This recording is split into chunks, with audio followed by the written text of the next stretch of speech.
ಎಲ್ಲರಿಗೂ ನಮಸ್ತೆ.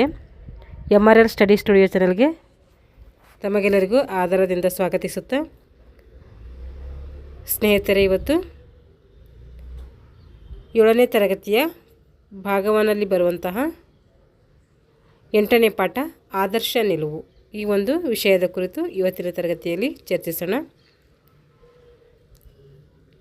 ಈ ಒಂದು ತರಗತಿ ಯಾರೆಲ್ಲ ದೈಹಿಕ ಶಿಕ್ಷಣ ಶಿಕ್ಷಕರ ನೇಮಕಾತಿಗೆ ಪೂರ್ವ ಸಿದ್ಧತೆಯನ್ನು ಮಾಡ್ಕೊಳ್ತಾ ಇದ್ದೀರೋ ಅವರಿಗೆ ಈ ಒಂದು ತರಗತಿ ಯೂಸ್ ಆಗುತ್ತೆ. ಹಾಗೆ 7ನೇ ತರಗತಿಯ ಮಕ್ಕಳಿಗೂ ಮತ್ತು ಆಲ್ ಕಾಂಪಿಟೇಟಿವ್ ಎಕ್ಸಾಮ್ಗೆ ಈ ಒಂದು ವಿಷಯ ಏನಾಗುತ್ತೆ ನಿಮಗೆ ಯೂಸ್ ಆಗುತ್ತೆ ಅಂತ ಹೇಳ್ತಾ ಇವತ್ತಿನ ತರಗತಿಯನ್ನು ಪ್ರಾರಂಭಿಸ್ತಾ ಇದ್ದೀನಿ.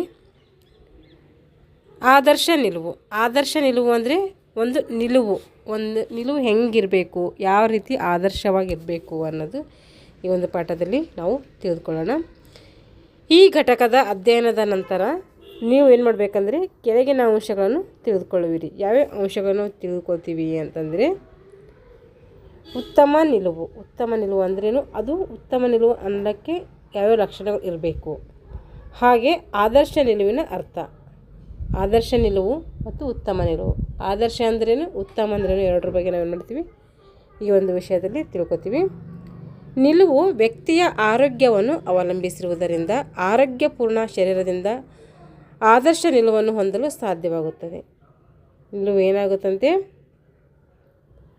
ಆರೋಗ್ಯವನ್ನು ಅವಲಂಬಿಸಿರುತ್ತದೆ. ನಮ್ಮ ನಿಲುವು ಒಬ್ಬ ವ್ಯಕ್ತಿಯ ಆರೋಗ್ಯವನ್ನು ನೆಲೆಸಿರುತ್ತೆ. ಆರೋಗ್ಯಪೂರ್ಣ ಶರೀರದಿಂದ ಇರಬೇಕಾದರೆ ಆದರ್ಶವಾದಂತಹ ನಿಲುವನ್ನು ಹೊಂದಿರುವುದು ಪ್ರತಿಯೊಬ್ಬರ ಕರ್ತವ್ಯವಾಗಿರುತ್ತೆ. ವ್ಯಕ್ತಿಯ ಚಲನಾಸ್ಥಿತಿ, ವ್ಯಕ್ತಿ ಯಾವ ರೀತಿ ಚಲನೆ ಮಾಡ್ತಾನೆ ಅಥವಾ ಯಾವ ರೀತಿ ವಿಶ್ರಾಂತಿ ತೆಗೆದುಕೊಳ್ತಾನೆ, ಅದರಿಂದ ಉಂಟಾಗುವ ದೈಹಿಕ ಸಹಜ ಸ್ಥಿತಿಯನ್ನಂತೀವಿ ನಾವು ನಿಲುವು ಅಂತೇಳಿ ಕರಿತೀವಿ. ನಿಲುವು ಅಂದರೆ ನಂತರ ಪ್ರಶ್ನೆ ಆಗ್ಬೋದು, ನೆನಪಿಟ್ಕೋಬೇಕು. ವ್ಯಕ್ತಿಯ ಚಲನಸ್ಥಿತಿ ಅಥವಾ ವಿಶ್ರಾಂತಿ ಸ್ಥಿತಿಯಲ್ಲಿ ಉಂಟಾಗುವ ದೈಹಿಕ ಸಹಜ ಸ್ಥಿತಿಗೆ ಏನಂತೀವಿ ನಿಲುವು ಅಂತೇಳಿ ಕರಿತೀವಿ. ಹಾಗಾದರೆ ಆದರ್ಶ ನಿಲುವು ಹೆಂಗಿರುತ್ತೆ ಅಂಥೇಳಿ ತಿಳ್ಕೊಳ್ಳೋಣ. ಯಾವ ನ್ಯೂನತೆ ಇಲ್ಲದೆ, ಆದರ್ಶ ನಿಲುವಿನಲ್ಲಿ ಏನಿರಲ್ಲ, ಯಾವುದೇ ರೀತಿಯ ನ್ಯೂನತೆ ಇರಲ್ಲ.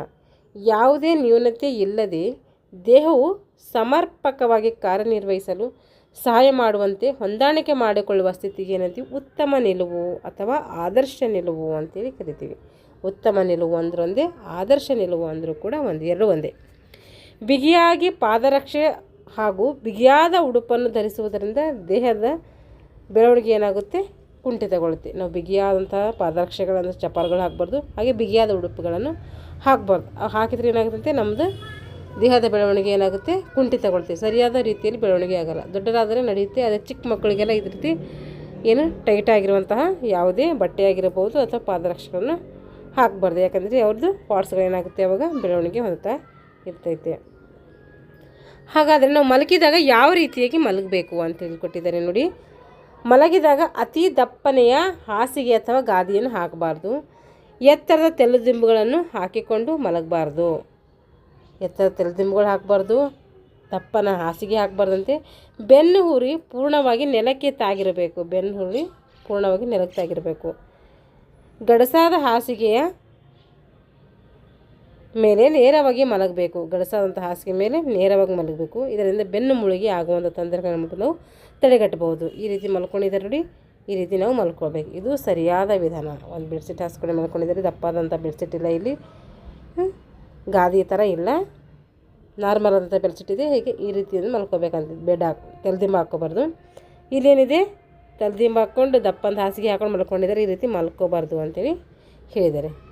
ಈ ರೀತಿ ಮಲ್ಕೊಂಡಿದ್ರೆ ನಮ್ಮದು ತಲೆಗೆ ಏನಾಗಲ್ಲ, ರಕ್ತ ಸಂಚಾರ ಆಗಲ್ಲ ನೈಟೆಲ್ಲ. ಅದಕ್ಕೋಸ್ಕರ ತಲೆಯನ್ನು ಸಮಸ್ಥಿತಿಯಲ್ಲಿಟ್ಕೊಂಡೇ ಮಲ್ಕೊಳ್ಬೇಕು. ನಿಲಯಕ್ಕೊಂದು ನಿಲುವುಗನ್ನಡಿ, ಜೀವಕ್ಕೊಂದು ಜೀವಂತ ಕನ್ನಡಿ. ನಮ್ಮ ಮನೆ ಹೆಂಗೆ ಕಾಣಬೇಕಂದ್ರೆ ಏನಿರಬೇಕು, ಅದಕ್ಕೊಂದು ಕನ್ನಡಿ ಇರಬೇಕು. ನಮ್ಮ ಜೀವನ ಹೆಂಗಿರ್ಬೇಕಂತ ಅದಕ್ಕೆ ನಾವು ಜೀವಂತವಾಗಿ ನಾವೇ ಅದಕ್ಕೆ ಒಂದು ಜೀವಂತವಾದಂಥ ಕನ್ನಡಿ ಅಂತೇಳಿ ಹೇಳ್ಬೋದು. ಇಲ್ಲಿ ಮೇಲೆ ನೇರವಾಗಿ ಮಲಗಬೇಕು. ಇದಾಯ್ತಲ್ಲ. ಇವಾಗ ನಿಂತಾಗ ನಾವು ಹೆಂಗೆ ನಿಲ್ಕೋಬೇಕು ಅಂತೇಳಿ. ಇಲ್ಲಿ ನಿಂತ್ಕೊಂಡಿದ್ದಾರಲ್ಲ ಇಬ್ಬರು ಹುಡುಗರು ನೋಡಿ, ಇವನು ಹೆಂಗೆ ನಿಂತ್ಕೊಂಡಿದ್ದಾನೆ, ಈ ರೀತಿ ಎರಡು ಕಾಲಿನಲ್ಲಿ ಸಮಭಾರ ಹಾಕ್ಕೊಂಡು ವಿ ಶೇಪಲ್ಲಿ ಅಂದರೆ ಸಾವಧಾನ ಸ್ಥಿತಿಯಲ್ಲಿ ನಿಲ್ಕೋಬೇಕು. ಇವ ಹೆಂಗೆ ನಿಂತಿದ್ರೆ ಈ ಕಾಲಲ್ಲಿ ಏನು ಮಾಡಿದರೆ, ಕಾಲಿ ಕಡೆ ಈ ಕಡೆ ಏನು ಮಾಡಿದೆ ಅಂದರೆ ಒಂದು ಕಾಲ ಮೇಲೆ ಭಾರ ಹಾಕಿದರೆ ಒಂದು ಕಾಲ ಮೇಲೆ ಭಾರ ಹಾಕಿಲ್ಲ. ಈ ರೀತಿ ಕೈಯೆಲ್ಲ ಏನು ಹಾಕೊಂಡ್ರೆ ಜೇಬಲ್ಲಿ ಹಾಕೊಳ್ಳೋದು ಈ ರೀತಿ ನಿಲ್ಲಬಾರ್ದು. ಈ ರೀತಿ ನಿಲ್ಲೋದ್ರಿಂದ ನಮ್ಮ ದೇಹದ ಸಮತೋಲನ ಕಾಪಾಡೋಕ್ಕೆ ಆಗಲ್ಲ. ನೋಡಿರಿ, ನಿಂತಾಗ ಭುಜಗಳನ್ನು ಸಮಾಂತರದಲ್ಲಿರಿಸಿ. ಭುಜ ಎರಡು ಏನಿರಬೇಕು, ಸಮಾಂತರವಿರಬೇಕಂತೆ. ಹೊಟ್ಟೆಯನ್ನು ಒಳಗೆಳೆದು ಕೈಗಳನ್ನು ಕೆಳಗೆ ಚಾಚಬೇಕು. ಹೊಟ್ಟೆಯನ್ನು ಒಳಗೆಳ್ಕೊಂಡು ಕೈಗಳನ್ನು ಕೆಳಗೆ ಚಾಚಬೇಕಂತೆ. ಸೊಂಟವು ಸಮತಲನದಲ್ಲಿದ್ದು ಕೇವಲ ಹಿಮ್ಮಡಿಯ ಮೇಲೆ ದೇಹದ ಭಾರ ಬೀಳದೆ ಇಡೀ ಪಾದದ ಮೇಲೆ ದೇಹದ ಭಾರ ಬೀಳಬೇಕು. ಪೆನ್ನು ಕುತ್ತಿಗೆ ನೇರದಲ್ಲಿದ್ದು ಎದೆ ಹಿಗ್ಗಿರಬೇಕು. ಏನಿರಬೇಕಂತೆ, ಹಿಮ್ಮಡಿಯ ಮೇಲೆ ದೇಹದ ಭಾರ ಬೀಳದೆ ಇಡೀ ಪಾದದ ಮೇಲೆ ಏನು ಮಾಡಬೇಕು, ನಮ್ಮ ಭಾರವನ್ನು ಹಾಕಿ ನಿಲ್ಲಬೇಕು. ಇದ್ರ ಹಿಂಗೆ ನಿಲ್ಲುವುದರಿಂದ ಏನಾಗುತ್ತೆ, ಬೆನ್ನು ಕುತ್ತಿಗೆ ನೇರದಲ್ಲಿದ್ದು ಎದೆ ಕೂಡ ಹಿಗ್ಗಿದಂತೆ ಇರುತ್ತದೆ. ಈ ರೀತಿ ನಿಂತ್ಕೋಬೇಕು ನಾವು. ಈಗ ಕುಳಿತಾಗ ಹೆಂಗೆ ಕುತ್ಕೊಳ್ಬೇಕು ಅಂಥೇಳಿ. ಕುಳಿತಾಗ ಭುಜ ಸಮಾಂತರದಲ್ಲಿ ಇರಲಿ. ಅಂದರೆ ನಮ್ಮ ಭುಜಗಳು ಕೂಡ ಕುತ್ಕೊಂಡಾಗೂ ಸಹ ಸಮಾಂತರದಲ್ಲಿ ಇರಬೇಕು. ಬೆನ್ನು ಕುತ್ತಿಗೆ ಸೊಂಟ ನೇರದಲ್ಲಿದ್ದು ಪುಷ್ಟಗಳು ಅಂದರೆ ನಿಮ್ಗೆ ಅರ್ಥ ಆಗುತ್ತೆ ಅಂತ ತಿಳ್ಕೊಂಡಿದ್ದೀನಿ. ನಾವು ಕುತ್ಕೊಳ್ಳೋಂಥ ಭಾಗ ಇವು ಸಾಧ್ಯವಾದಷ್ಟು ಆಸನದ ಹಿಂಭಾಗಕ್ಕೆ ಇರಬೇಕು. ನಾವು ಕುತ್ಕೊಂಡಂತಹ ಸ್ಥಿತಿಗೆ ಸಮಾಂತರವಾಗಿರಬೇಕು. ಬರೆಯುವಾಗ ಎರಡು ಮೊಣಕೈಗಳನ್ನು ಸರಿಯಾದ ಕೋನದಲ್ಲಿರಿಸಬೇಕು. ಬರೆಯುವಾಗ ನಮ್ಮ ಮೊಣಕೈಗಳನ್ನು ನೋಡಬೇಕಂದ್ರೆ ಸರಿಯಾದ ಕೋನದಲ್ಲಿ ಇರಿಸಿ ಬರೆಯಬೇಕು. ಪಾದಗಳು ಸ್ವಲ್ಪ ಅಂತರದಲ್ಲಿ ಇರಬೇಕು. ಪಾದಗಳನ್ನು ನೋಡಬೇಕು, ಸ್ವಲ್ಪ ಅಂತರದಲ್ಲಿ ಅವು ಇರಬೇಕು. ಇವಾಗ ನಡೆಯುವುದು. ಇವಾಗ ಕೂತ್ಕೊಂಡು ಸ್ಥಿತಿ ತೋರಿಸಿದಾರಲ್ಲ, ಇದು ಸರಿಯಾದ ವಿಧಾನ, ಇದು ತಪ್ಪು ವಿಧಾನ. ಈ ರೀತಿ ನೇರವಾಗಿ ಬುಕ್ಕಿ ಥರ ಟೇಬಲ್ ಮೇಲೆ ಕೂತ್ಕೊಂಡು ನೇರವಾಗಿ ಕೂತ್ಕೊಂಡು ಓದಬೇಕು. ಇವಾಗ ನಡೆಯುವಾಗ ಹೆಂಗಿರಬೇಕು ಅಂತ.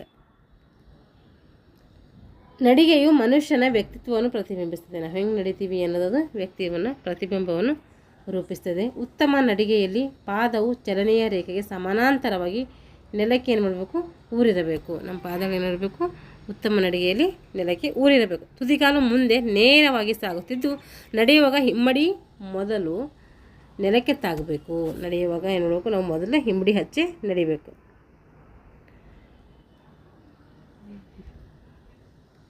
ಕೈಗಳನ್ನು ಸಹಜವಾಗಿ ಬೀಸುವಂತಿರಬೇಕು. ನಡೆಯುವಾಗ ಕೈಗಳನ್ನು ಸಹ ಏನು ಮಾಡಬೇಕು, ಬೀಸುವಂತಿರಬೇಕು. ತೀರ ಬಾಗಿ ನಡೆಯುವುದು ಅಥವಾ ತೀರ ನೇರದಲ್ಲಿ ನಡೆಯುವುದು ಸರಿಯಾದ. ತೀರ ಬಾಗಿ ನಡಿಬಾರ್ದು, ತೀರ ಸ್ಟ್ರೇಟ್ ಆಗೂ ನಡಿಬಾರ್ದು. ಇವಾಗೇನು ಅಭ್ಯಾಸ ಪ್ರಶ್ನೋತ್ತರಗಳು. ಈಗ ನಾವೇನು ನೋಡಿದೀವಲ್ಲ ಅದ್ರ ಮೇಲೆ ಪ್ರಶ್ನೋತ್ತರಗಳಿದ್ದಾವೆ ನೋಡಿರಿ.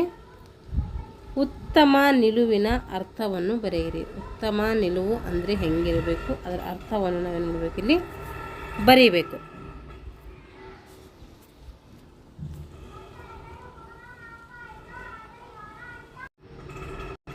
ನೋಡಿರಿ, ಉತ್ತಮ ನಿಲುವಿನ ಅರ್ಥವನ್ನು ತಿಳಿಸಿ ಅಂತ ಹೇಳಿದರೆ, ಉತ್ತಮ ನಿಲುವು ಅಂದರೆ ನಮ್ಮ ಯಾವುದೇ ಒಂದು ಕೆಲಸ ಮಾಡಲು ಸಮರ್ಪಕವಾಗಿರ್ತ ನಮ್ಮ ದೇಹ ಇದ್ದರೆ ಅದಕ್ಕೆ ನಾವು ಉತ್ತಮ ನಿಲುವು ಅಂಥೇಳಿ ಕರಿತೀವಿ. ದೇಹದ ಬೆಳವಣಿಗೆ ಕುಂಠಿತಗೊಳ್ಳಲು ಕಾರಣ ಏನು? ಯಾಕೆ ನಮ್ಮ ದೇಹದ ಬೆಳವಣಿಗೆ ಕುಂಠಿತವಾಗುತ್ತೆ ಅಂತಂದರೆ ಸರಿಯಾಗಿ ಕೆಲಸ ಮಾಡೋದಿಲ್ಲ. ಹಾಗೆ ನಮ್ಮ ನಾವು ಕೂತ್ಕೊಳ್ಳುವಾಗ, ನಿಂತ್ಕೊಳ್ಳುವಾಗ, ನಡೆಯುವಾಗ ಈ ರೀತಿ ನಾವು ಯಾವುದೇ ಗಮನ ವಹಿಸದೆ ಇದ್ರೆ ಏನಾಗುತ್ತೆ, ನಮ್ಮ ದೇಹದ ಪಾಠಗಳು ಕುಂಠಿತಗೊಳ್ತವೆ. ಇವಾಗ ಬಿಟ್ಟ ಸ್ಥಳಗಳನ್ನು ಸೂಕ್ತ ಉತ್ತರಗಳಿಂದ ತುಂಬಬೇಕು. ಡ್ಯಾಶ್ ತಲೆದಿಂಬನ್ನು ಹಾಕಿಕೊಂಡು ಮಲಗಬಾರ್ದು. ಏನು ಮಾಡಬಾರ್ದು, ನಮ್ಮ ತಲೆಗೆ ತಲೆದಿಂಬನ್ನು ಹಾಕಿಕೊಂಡು ಮಲಗಬಾರ್ದು. ಅಂದರೆ ದಪ್ಪಗಿನ ತಲೆದಿಂಬನ್ನು ಹಾಕ್ಕೊಂಡು ನಾವು ಮಲ್ಕೋಬಾರ್ದು. ಬಿಗಿಯಾದ ಉಡುಪನ್ನು ಧರಿಸಿದ್ರೆ ದೇಹದ ಡ್ಯಾಶ್ ಕುಂಠಿತವಾಗುತ್ತದೆ. ದೇಹದ ಬೆಳವಣಿಗೆ ಏನಾಗುತ್ತೆ, ಇಲ್ಲಿ ಕುಂಠಿತಗೊಳ್ತದೆ. ಹಾಗೆ ನಡೆಯುವಾಗ ಡ್ಯಾಶ್ ಮೊದಲು ನೆಲಕ್ಕೆ ತಾಗಬೇಕು. ನೆಲಕ್ಕೆ ಏನು ತಾಗಬೇಕು, ಹಿಮ್ಮಡಿ ತಾಗಬೇಕು. ಈಗಿಷ್ಟು ಪ್ರಶ್ನೋತ್ತರಗಳದು. ಇವಾಗ ಚಟುವಟಿಕೆ ಇದ್ದಾವೆ. ಚಟುವಟಿಕೆ ನಮಗೇನು ಬೇಡ. ಇಲ್ಲಿಗೆ ಏನು ಮಾಡೋಣ ಅಂತಂದರೆ ಒಂದು ತರಗತಿ ಮುಗಿಸ್ತೀನಿ. ಯಾಕೆಂದರೆ ಇದೊಂದು ಚಾಪ್ಟರ್ ಇಷ್ಟೇ ಇರೋದಿದು. ಮುಂದಿನ ತರಗತಿಯಲ್ಲಿ ಮುಂದಿನ ಒಂದು ಚಾಪ್ಟರ್ ಕುರಿತು ತರಗತಿಯನ್ನು ಮಾಡೋಣ. ಯಾರೆಲ್ಲ ಇನ್ನೂ ನಮ್ಮ ಚಾನಲ್ ಸಬ್ಸ್ಕ್ರೈಬ್ ಮಾಡ್ಕೊಂಡಿಲ್ವೋ ದಯವಿಟ್ಟು ಚಾನಲನ್ನು ಸಬ್ಸ್ಕ್ರೈಬ್ ಮಾಡಿಕೊಂಡು ವಿಡಿಯೋಗಳನ್ನು ವೀಕ್ಷಿಸಿ. ಹಾಗೆ ನಿಮ್ಮ ಅಧ್ಯಯನಕ್ಕೆ ಈ ಒಂದು ತರಗತಿಗಳನ್ನು ಬಳಸ್ಕೊಂಡು ಉತ್ತಮವಾದ ರೀತಿಯಲ್ಲಿ ನಿಮ್ಮ ಅಭ್ಯಾಸ ಸಾಗ್ತಿರಲಿ ಅಂತ ಹೇಳ್ತಾ ಇಲ್ಲಿಗೆ ಒಂದು ತರಗತಿಯನ್ನು ಮುಗಿಸ್ತಾ ಇದ್ದೀನಿ. Thanks for watching all.